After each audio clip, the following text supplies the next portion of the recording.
오늘 우리에게 주신 하나님 말씀은 누가복음 2장 1절부터 7절, 누가복음 2장 1절부터 7절 말씀 되겠습니다. 함께 교독하도록 하겠습니다. 제가 먼저 1절 읽겠습니다. 그때에 가이사 아구스도가 영을 내려 천하로 다 호적하라 하였으니 이 호적은 구레뇨가 수리아 총독이 되었을 때에 처음 한 것이라.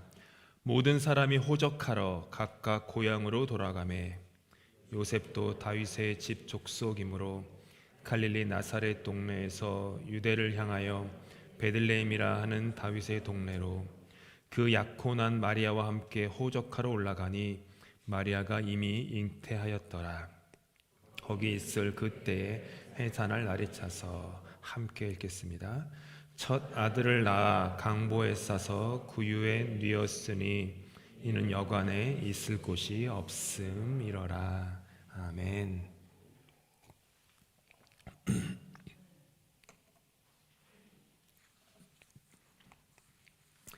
여관에 있을 곳이 없음이러라 하는 제목으로 하나님이 주신 은혜 나누도록 하겠습니다. 가이사 아구스도라고 이렇게 나오는데요. 가이사 아구스도는 초대 로마 황제입니다. 영어로는 Caesar Augustus라고 그래요. 기원전 27년에 그 로마 원로원으로부터 그 위대하고 고귀하며 지극히 숭배받는 이 세 가지 의미가 포함된 어거스터스라는 그 칭호를 받아요. 그 다음에 이제 황제로 즉위한 후에 주후 14년까지 이렇게 활동을 합니다. 특별히 이 가이사 아구스도는 로마 제국이 점령한 그 점령지에 대한 지방 자치를 나름 인정해 줬어요. 그리고 다른 문화들을 이렇게 인정했고 종교 그리고 생활 풍습을 인정해 줬어요. 그러니까 로마 제국이라는 그 제국의 시스템에만 저해가 되지 않는다면 당신들 나라가 갖고 있는 정치 시스템이나 종교 시스템, 문화, 생활 양식 그대로 해도 좋다. 어떻게 보면은 그래서 그게 로마 제국이 번성한 계기였죠. 좀 나름 포용적인 그런 정책을 펼쳤기 때문이죠. 그리고 예술과 건축을 장려했습니다. 그래서 예수가 건축을 장려해서 로마 제국이 이 전성기를 구가하게 돼요. 특별히 그는 그 폰티푸스 맥시머스, 가끔 뭐 로마 제국이 나오는 영화를 보시면 뭐 맥시무스 이런 말을 하는데 이게 폰티푸스 맥시머스라는 이게 무슨 뜻이냐면 최고 승원장, 동시에 대제사장이라는 뜻이에요.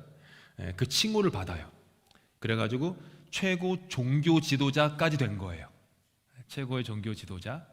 그래가지고 어떤 일을 했냐면은 외증조부였던 그 외증조부가 그 가이사 아구스토, 시저 어거스터스를 입양했거든요. 그래가지고 자기 외증조부였던 율리우스 시저를 그 신격화합니다. 그래서 그때부터 이제 막 동상들이 세워져요. 그리고 율리우스 시저가 신이다라고 하는 그런 어떤 정책을 막 펼치게 되죠. 오늘 본문의 배경은 그가 통치를 한 후 몇십 년 지났을 때 로마 제국에 속한 속국들이 좀 질서가 어지럽다라는 판단을 했던 것 같아요. 그래가지고 각 속국들에게 인구조사를 해라 라는 칙령을 내리는 것이 오늘 누가복음 2장의 배경입니다. 인구조사를 하십시오. 한마디로 하면 호적 등록을 전부 다 다시 하십시오라는 얘기예요. 이게 왜 목적이 뭐였냐면 세금 징수를 목적으로 한 거예요. 세금 징수. 그래서 파피루스로 된 기록부에 그러니까 자기 고향으로 가야 돼요. 반드시 호적지가 있는 만약 우리가 제국에 살고 있어가지고 호적 등록을 하라 그러면 여러분들 다 지금 비행기 타고 사시고 여러분 호적이 등록되어 있는 그곳에 가셔서 다 등록을 하셔야 되는 거예요. 그런 일이 벌어진 건데 파피루스로 된 그 기록부에 몇 가지 한 4가지 정도를 적어야 돼요. 자기의 성명, 자기의 직업, 그 다음에 재산, 그 다음에 친척관계 이거를 기록해야 돼요. 이게 당시에 있었던 인구 조사였어요. 2절에 구레뇨라는 사람이 나오는데, 이 구레뇨는 어떤 사람이냐 하면은 시리아 총독이었어요. 시리아 총독, 아직 빌라도는 나오기 전이죠. 시리아 총독이었는데, 왜 이 사람이 나오냐 하면 유대 민족 전체가 기원전 64년에 로마 제국에 합병된 시리아에 복속되었거든요. 그러니까 시리아 총독이었던 구레뇨가 이스라엘 그 유대 민족의 총독 역할을 했었기 때문에 누가가 그 구레뇨 시리아 총독 이렇게 기록을 한 것이죠. 이제 인구조사 측량이 떨어지니까 모든 사람들이 고향으로 호적하러 간 거예요. 마리아의 남편이었던 이제 남편의 호적지로 가야 되거든요. 남편의 호적지, 그러니까 마리아의 남편인 요셉. 요셉은 다윗 가문의 후손이에요. 그렇기 때문에 다윗 가문의 호적지가 어디냐 하면은 베들레헴이었어요. 그런데 요셉의 생활지는 나사렛이었어요. 북쪽에 있었던. 그래서 나사렛에서부터 약 150km 정도 떨어진 남쪽에 있었던 베들레헴, 예루살렘에서는 한 7, 8km 떨어진 그 베들레헴, 거기로 이게 요단강이 있어서 요단강을 이렇게 우회하면서 어려운 여행을 해야만 했었어요. 아까 말씀드렸다시피 예루살렘에서 약 7km 떨어진 베들레헴이 뜻이 뭐죠? 베들레헴의 뜻? 떡집이라는 뜻이에요. 그래서 한국에 교회 좀 다니시는 분들이 떡 장사하실 때는 언제나 그 가게 이름을 베들레헴이라고 하시는 떡집이 꽤 많았어요. 한국에. 캐나다에도 있었던 것 같은데 베들레헴 뭐 그러면 떡집이라는 뜻이니까 베들레헴이라고 한 거예요. 뭐 한국식으로 떡집이지 서양 사람들 떡 안 드시니까 빵집이죠. 베이커리라는 뜻이죠. 어떻게 보면은 떡집이에요. 이곳은 다윗이 1000년 전에, 그러니까 요셉 때보다 1000년 전에 태어나 가지고 그곳에서 양떼를 돌보던 곳, 그곳이 베들레헴이에요. 이곳으로 이제 요셉은 약혼녀 마리아와 함께 호적하러 갔죠. 왜 약혼녀인데도 데려가냐? 당시는 약혼이 결혼이었기 때문이에요. 그래서 데리러 가서 함께 베들레헴으로 갔던 것이죠. 한번 상상해 보세요. 산모 마리아가 거의 만삭인데 요셉은 목수였거든요. 목수는 당시에 제일 가난한 어부보다도 어쩌면 더 가난한 사람이었는데 나귀를 탔을지는 뭐 그림 보면은 가끔 이제 성화에 보면 나귀 타고 가는 그림이 있는데 개인적으로는 좀 의심스럽긴 합니다. 근데 임신했기 때문에 걸어가기는 어려웠을 거니까 나귀를 타고 갔을 것 같기도 해요. 무리해서라도. 그런데 그래도 만삭된 마리아가 150km나 되는 그 거리를 이렇게 내려간다는 게 아주 고된 일이었겠죠. 어쨌든 간신히 요셉과 마리아가 베들레헴에 도착했고 출산 날이 임박하게 되었어요. 요셉이 안전하게 출산할 그 장소를 찾고 있었어요. 근데 오늘 본문에 나오는 것처럼 그들을 위한 그 자리가 베들레헴 전체에 없었어요. 간신히 그 남편 된 요셉이 얼마나 애가 탔겠어요. 애를 낳을 텐데 길거리에서 낳게 생겼으니 얼마나 남편으로서 막 애가 탔겠어요. 막 미친 듯이 찾아다녔겠죠. 간신히 찾은 곳이 보잘것없는 가축 우리였어요. 천신만고 끝에 마리아가 아기 예수를 낳고 갓 태어난 아기를 강보, 즉 포대기죠. 포대기에 싸서 가축에게 먹이를 담아주는 그릇인 구유에 누였다라는 것이 오늘의 이야기입니다.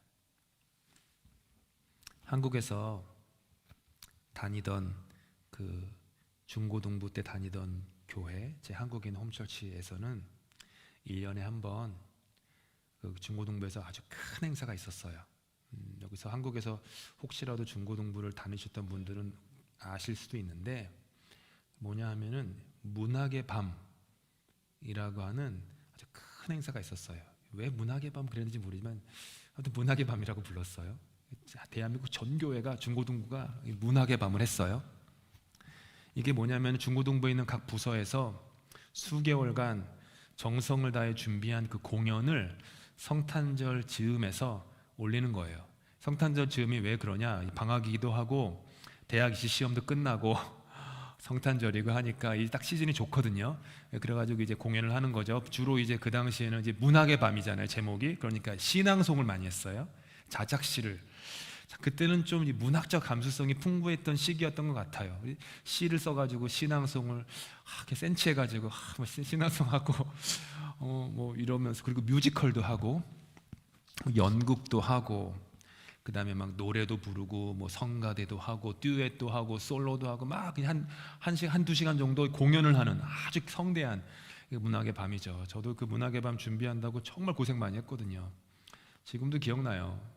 이게 설교분은 안 썼는데 늘 문학의 밤 그러면은 이제 고3 때는 잘 못하니까 고2들이 이제 제일 중역을 맡아서 모든 일들을 하거든요. 그러면 이제 저희 동기들이랑 이제 문학의 밤을 하는데 저희 교회가 두 군데 있었어요. 하나는 예전에 성내역, 지금으로는 이름이 바뀌었던데 뭐 잠실나루역인가 뭐 거기가 하나 있었고, 또 하나는 저 방이동 쪽에 하나가 있었는데, 무대를 만들어야 되잖아요. 근데 무대가 이렇게 없었어요, 스테이지가. 그래가지고 이렇게 그런 일을 하면 안 되는데 저희가 새벽 한 2-3시쯤에 몰래 일어나가지고 그 동네에 있는 리어카를 끌고 가서 공사장을 갔어요. 공사에 가면은 쓰다 버리는 그 나무들이 좀 있었어요. 그거를 탁 싣고 여러분 서울지리 아실지 모르지만 그 성내역에서 방이역까지 가는 거 정말 멀거든요. 그걸 끌고 갔어요. 그 새벽에 끌고 가서 그러면 한 새벽 5시, 6시쯤 도착하나? 7시? 뭐 이렇게 도착해가지고 망치질하면서 이 무대를 만들었어요. 그 다음에 이제 뭐 공연하는 거죠. 저는 주로 MC를 했었습니다. 노래하거나, 솔로는 안 하고 성가대 노래를 하거나. 그때 꼭 했던 연극 중에 하나가 화면에 보시는 빈방 있습니까? 였어요.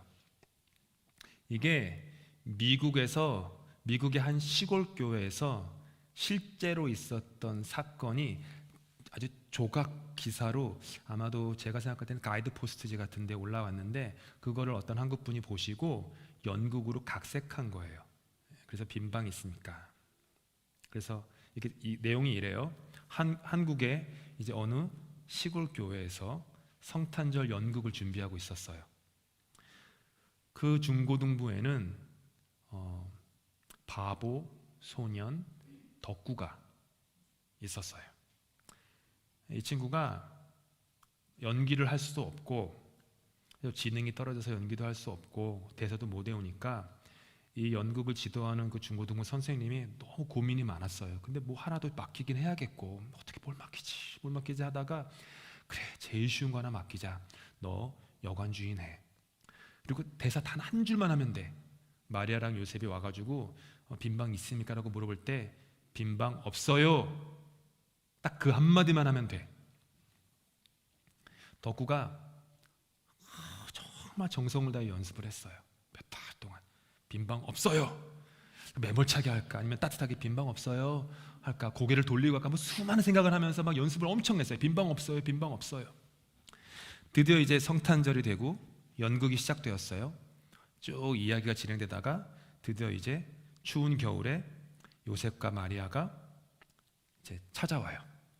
그 다음에 애절한 눈빛으로 여관 주인인 덕구에게 화면에 보시는 것처럼 물어보는 거예요. 빈방 있습니까? 덕구가 이제 할 건 뭐죠? 오랜 시간 동안 외운 빈방 없어요. 이거 한마디 하고 떠나면 끝이에요. 그러면 이제 그 다음 스토리가 이제 벌어지는 거예요. 다른 여관 뭐 찾으면 되는 거니까. 갑자기 덕구가 아무 말도 못하는 거예요. 가만히 있는 거예요. 그러면 이제 청중들이 수근수근 대죠. 왜 저래 쟤 이상해, 까먹었나 봐. 이렇게 수근수근 되는 거예요. 선생님이 저 구석에 있다가 덕구한테 덕구야 빈방 없어요.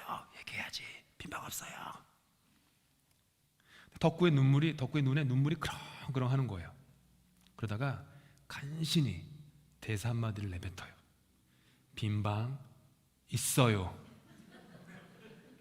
여기로 들어오세요. 연극이 완전히 엉망이 되어버렸어요. 거기 가면 안 되거든요. 딴 데를 가야 되는데, 말구이 있는 데로 가야 되는데 갑자기 덕구가, 여관 주인인 덕구가 빈방 있다고 해버리니까 연극이 어떻게 되겠어요? 완전히 연극이 망쳐버렸어요. 집에 돌아온 덕구가 이불을 뒤집어 쓴 채 방에서 막 울면서 예수님께 기도하는 거예요. 예수님께 빈방이 없다고 도저히 말할 수 없었어요. 그러면서 연극이 끝나요. 빈방 있습니까? 라는 연극이에요. 아름다운 연극이죠. 아세요, 이 연극? 해보셨어요? 혹시 공연에 내가 덕구 맡았다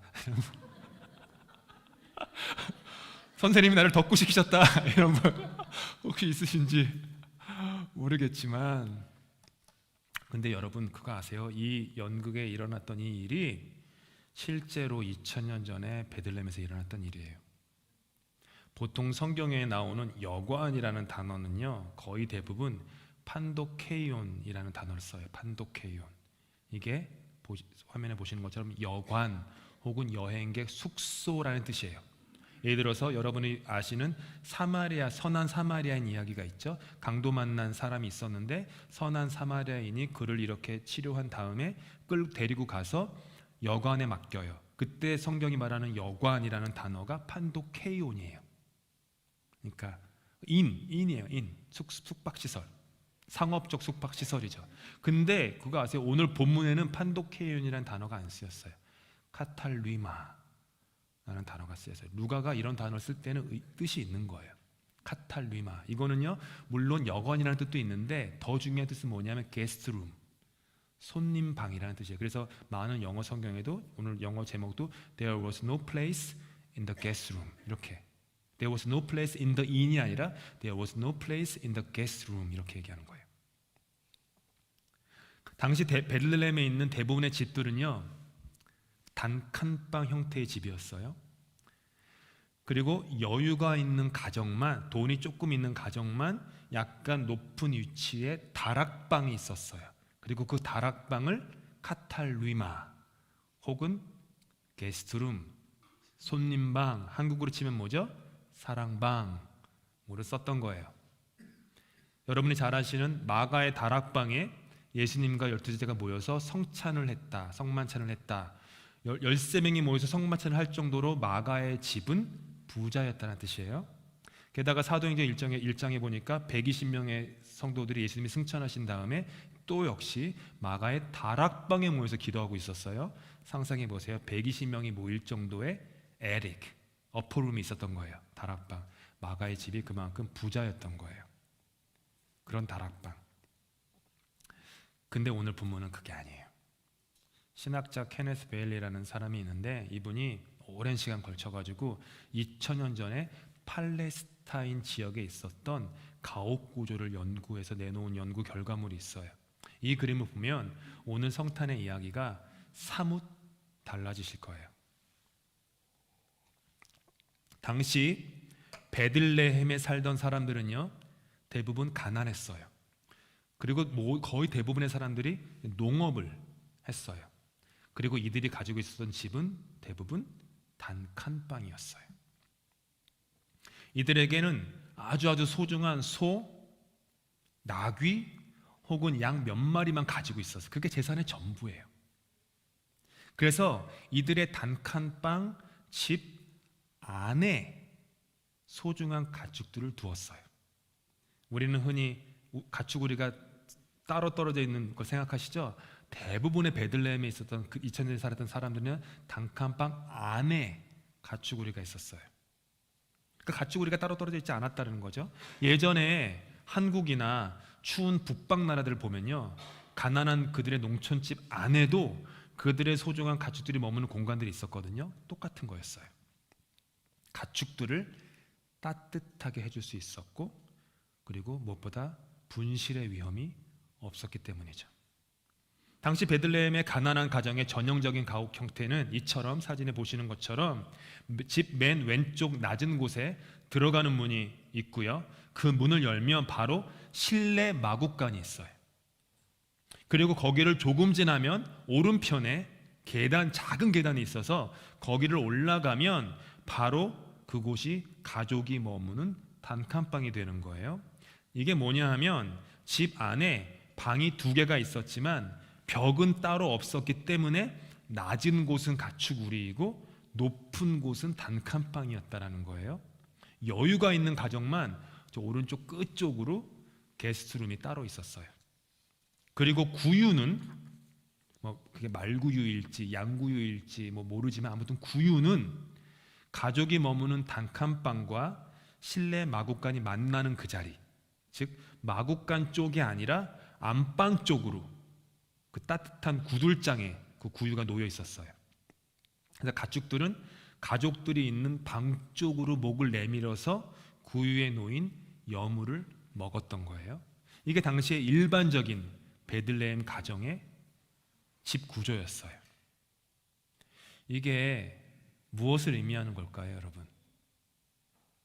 베들레헴의 이름 모를 그 가난한 농부 가족은 자신들이 가지고 있었던 전부인 단칸방을 아기 예수께 내어드렸던 거예요. 착하기 그지없었던, 덕구처럼 착하기 그지없었던 그 가정은 아기 예수와 부모를 자기들의 삶의 자리로 환대했던 거예요. 여러분, 여관방 혹은 따로 떼어진 게스트룸을 제공할 수 있는 사람은요, 많지 않습니다. 만약 그런 곳만 아기 예수께 필요했다면 특별한 사람들만 아기 예수를 맞이할 수 있는 거겠죠. 하지만 성탄의 밤에 아기 예수와 그의 부모 마리아와 요셉에게 제공된 삶의 자리가 단칸방이었다면 그것은요, 우리 모두가 할 수 있는 일이 됩니다. 베들레헴에 여관업을 하는 사람들의 여관의 자리가 없었던 게 아니라 베들레헴에 있었던 수많은 가족들이 똑같은 저런 단칸방이 있었지만 자기들의 삶의 공간을 내어드리지 않았던 거예요. 무슨 얘기인지 아시겠죠? 1절에 나오는 가이사 아구스도 왕은 자신의 왕궁에 수없이 많은 게스트룸이 있었지만 그곳에는 아기 예수를 위한 방 한 칸 없었습니다. 수리아 총독 구레뇨의 궁에도 많은 손님방이 있었겠지만 그곳 역시 아기 예수와 그의 부모를 위한 작은 단칸방 하나도 없었던 거예요. 아기 예수는요, 가진 것이라곤 오로지 자기 가족과 소중한 가축들이 머무는 단칸방밖에 없는 가정이 자기들의 삶의 자리를, 여유분을 드린 게 아니라 자기들의 삶의 자리를 떼어드린 그곳에서 태어나셨던 겁니다. 저와 여러분의 삶의 자리에는 과연 아기 예수께서 계실 곳이 있습니까? 우리가 가진 게 없어서 예수를 위한 자리를 마련해 드리지 못하는 걸까요? 아니면 우리가 붙잡고 있는 게 너무 많아서 예수께 우리 삶의 자리를 드리지 못하는 걸까요? 대중가요 중에 가시나무라는 유명한 가요가 있습니다. 이 곡을 지으신 하덕규 집사님이라는 분이 겨울에 새벽 예배를 갔다가 새벽 예배 끝난 다음에 집으로 돌아오는 길에 지은 노래가 이 노래예요. 내 속엔 내가 너무도 많아 당신의 쉴 곳 없네. 세상에서는 이 당신을 사랑하는 연인으로 생각해서 부르지만 이분이 지었던 원래 목적은 내 속에 나란 사람의 자리가 너무 꽉 차 있어서 아기 예수를 위한 쉴 자리가 없다라는 이런 탄식이었어요.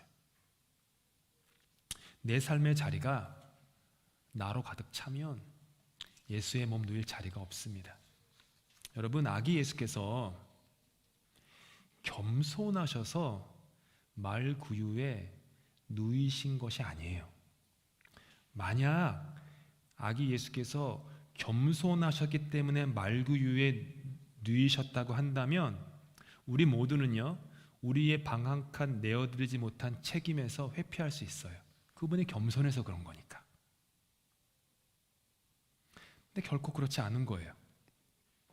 우리 삶의 자리에 아기 예수 작은 몸 누일 수 있는 그 조그만 공간도 없었던 거예요, 이 세상에. 아기 예수께서 겸손해서가 아니라 인간이 교만해서였던 거예요. 아기 예수께서 겸손해서가 아니라 내 속에 내가 너무도 많아서 그랬던 거예요. 빈방 있어요 라고 말할 수 있는 그 소년 덕구처럼 살 수 있으면 얼마나 좋을까요? 기독교 역사에서 가장 치열하게 싸웠던 이단이 영지주의입니다. 영지주의를 영어로 너시시즘, 지는 발음 안 해요. 너시시즘이라고 하는데 영지주의, 너시스라는 게 뭐냐 하면 그 영적 지식이란 뜻이에요. 영적 지식을 추구하는 이것이 이제 기독교 2000년 역사상 가장 강력했던 이단이었는데, 이게 뭐냐면 영혼은 상층에 있고 육체는 하층에 있다고 분리를 해요. 그러면서 어떤 결론에 이르렀냐 하면 육체는 하등한 것이고 영혼만 구원을 받으면 되기 때문에 자신의 육체를 가지고 어떻게 살건 조금도 중요하지 않다라고 생각했어요. 그래서 몸의 가치가, 이 육친, 이 몸뚱아리의 가치가 조금도 없었기 때문에 금욕 생활에 집착을 하는 사람들이 생겨났고, 또 반면에 영혼만 구원을 받는 것이기 때문에 자기 몸의 쾌락을 위해서 어떻게 살아도 상관없다는 사람들이 생겨나서 양갈래로 갈라진 거예요. 뿌리는 같아요. 왜? 나의 영혼만 구원받는 거니까 내 육신을 갖고 내가 얼마나 타락스럽게 살아도 상관없는 거예요.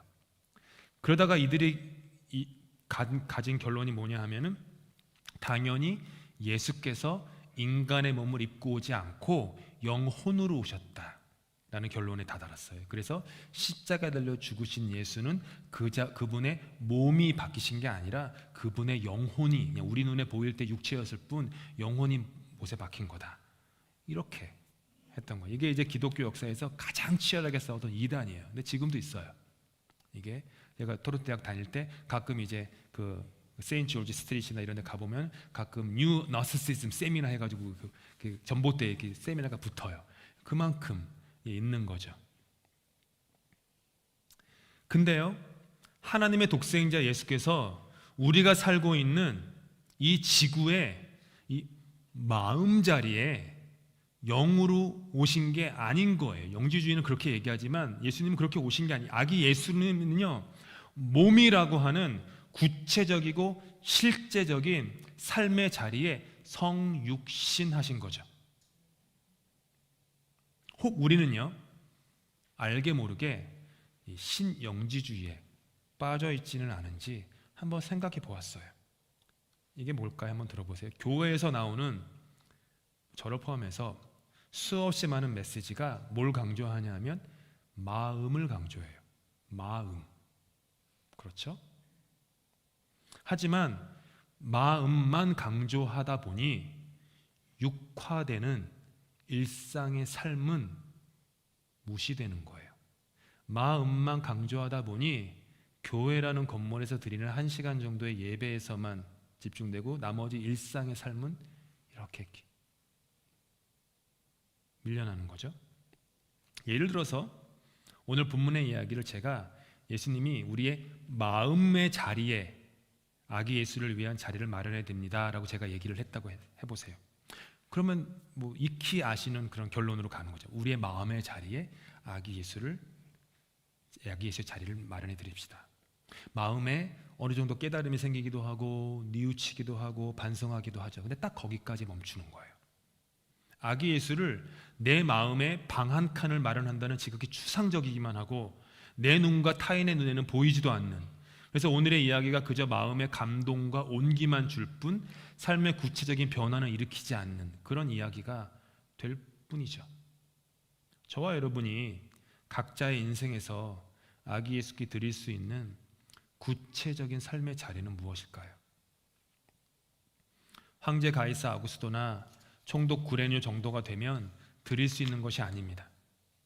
괜찮은 여간빵이 여유분으로 있을 때만 드릴 수 있는 게 아니죠. 바울사도께서 고린도 교인들에게 이런 말씀을 하셨어요. 기쁜 마음으로 각자의 형편에 맞게 바치면 하나님께서는 그것을 기쁘게 받으실 것입니다. 기쁜 마음으로 각자의 형편에 맞게 자기의 삶의 자리를 내어드리면 하나님께서 그것을 기쁘게 받으신다라는 거예요.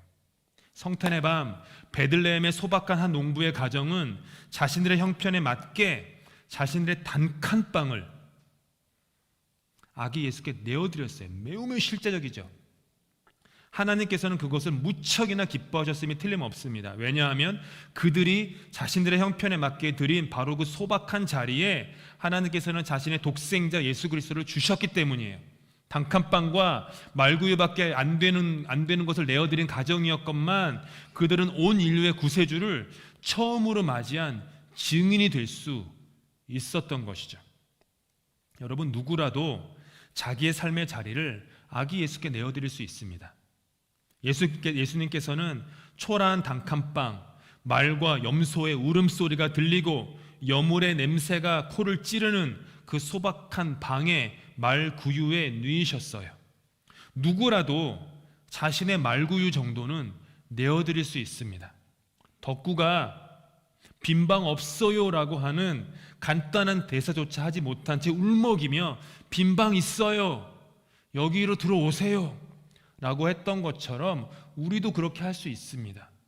아구스도와 구레노처럼 크고 화려하지는 못해도 소박하고 겸손하며 심성이 착한 사람 그 누구라도 자신의 말구유는 내어드릴 수 있는 거예요. 그리고 주님은 우리가 내어드린 그 말구유를 너무 기뻐하세요. 자신의 몸 전부를 우리의 소박한 말구유에 누이실 정도로 우리의 삶의 자리를 기뻐하시죠. 사랑하는 성도 여러분, 아기 예수께서는 소박한 농부의 단칸빵, 그 안에 보잘것없는 가축우리에서 나셨고 초라한 포대기에 쌓여 냄새나는 말구유에 누이셨습니다. 하지만 그분이 누운 자리가 그분을 초라하게 만들지 않았습니다. 눕혀진 자리가 그분을 영화롭게 하는 것이 아니라 그분이 영화로운 그분이 누운 자리가 그분으로 말미암아 영화롭게 승화되는 거예요. 아까 보셨던 그림과 같은 단칸빵 베들레헴에 수도 없이 널려 있었습니다. 하지만 2000년 전 유일하게 그 소박하고 마음이 착했던 농부 가족의 단칸빵 하나만이 온 우주에서 가장 영화롭고 가장 아름다운 삶의 자리로 승화되었어요. 여러분과 저는 믿음이 작디 작은 단칸빵입니다. 여러분과 저는 죄의 냄새로 가득한 말구유입니다. 우리가 주님께 드릴 수 있는 것이라곤 단칸빵과 말구유밖에 없어요. 하지만 단칸빵 내 삶에 아기 예수가 누이실 때 나의 작은 믿음은 온 세상을 창조하시고 죽음을 이기시고 부활하신 주님이 역사하기 시작하세요. 단칸빵처럼 좁디 좁았던 내 마음의 방이 그때부터 나와 다른 수많은 사람들을 품을 수 있는 넓은 마음으로 변하게 돼요. 말구유 내 삶에 아기 예수가 누이실 때 주홍빛처럼 붉은 나의 모든 죄를 용서받고 나는 그분으로 인해 의인이 돼요. 말구유 같은 나란 존재는 그분으로 인해 온 우주에서 가장 존귀한 자가 되는 거죠, 여러분. 단칸빵 말구유 내 삶은 어느덧 5,000명을 먹이고 12 광주리를 남기는 그런 삶으로 변화됩니다. 주님께 내가 가진 게 없다고 너무 손살에 치지 마세요. 건강이 없다고, 나이가 어떻다고, 재산이 어떻다고, 믿음이 어떻다고, 교회 다닌 지 얼마 됐다고, 나는 여자입니다 라고, 나는 어린이입니다 라는 수많은 이유로 주님께 계속 손살을 친다면 주님은 안타까워하세요. 내가 너한테 원하는 건 아구스도의 그 왕궁이 아니야. 내가 너에게 원하는 거는 구레뇨 총독이 사는 그 궁전이 아니야. 너의 그 단칸방, 너의 냄새나는 그 여물통, 난 거길 원해. 가난하고 소박하지만 착한 너의 삶을 나는 원해. 그러면 너의 삶은 온 지구에서, 온 우주에서 가장 아름다운 곳으로 변할 거야. 누가가 말했어요. 첫 아들을 낳아 강보로 싸서 구유에 누였으니 이는 여관에 있을 곳이 없음이러라. 저와 여러분의 삶의 자리에 아기 예수께 드릴 빈방이 있습니까? 이 성탄의 좋은 계절에 우리 모두 우리를 구원하기 위해 인간의 몸을 입고 오신 아기 예수를 위해 자리를 내어드리는 그런 남은 인생 살기로 다짐하십시다. 주님은 저와 여러분의 그 소박한 단칸방, 말구유를 너무 기뻐하세요. 주님께 그렇게 우리 자리를 드리고, 이 교회도, 이 말구유 같은 단칸방 같은 이 교회도 주님께 드려 아기 예수를 곱게 모셔드려 이 착한 이 교회 위에, 이 소박한 교회 위에 주님의 크신 영광이 가득할 수 있기를 예수님의 이름으로 축복합니다.